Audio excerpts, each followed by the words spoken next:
Fort Snelling, it's a place that should be remembered, but there is immense sadness there. In 1819, the U.S. Army built a fort at the junction of the Mississippi and Minnesota rivers, a place that is the sacred center of the Dakota homeland.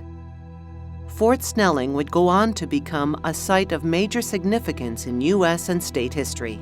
But in the turbulent wake of the U.S.-Dakota War of 1862, the fort would also become, for more than 1,700 Dakota people, a place of disease, brutality, and death. In early November 1862, U.S. soldiers gathered these survivors of the conflict, mostly women, children, and elders who had surrendered, and forced them to march from the Lower Sioux Agency to Fort Snelling, a distance of more than 100 miles.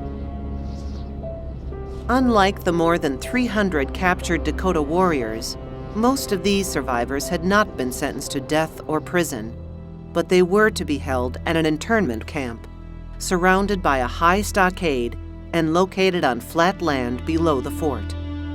Here they would spend a harsh winter, awaiting their fate.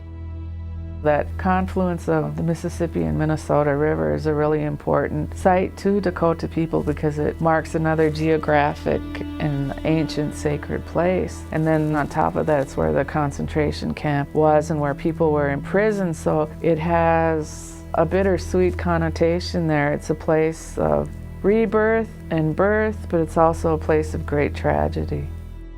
Armed soldiers and angry white settlers harassed and brutalized the Dakota interned at the site. Visiting missionaries worked to convert the Dakota to Christianity.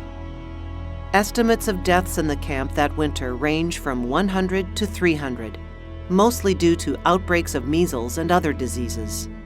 And there must have been a lot of them that died there. And what happened to them?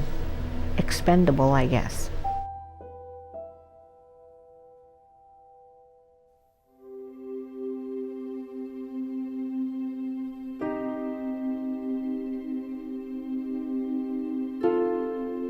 In spring 1863, U.S. government officials declared that almost all Dakota were to be exiled permanently from the state. Steamboats took the internment camp survivors to the Bering Crow Creek Reservation, more than 400 miles west. Today, the site of the Dakota internment camp is part of Fort Snelling State Park and serves as a place of remembrance and education. The memories of all the old people are still present in the land. There's no way one person could say exactly what happened at Fort Snelling. It's something that should have never happened.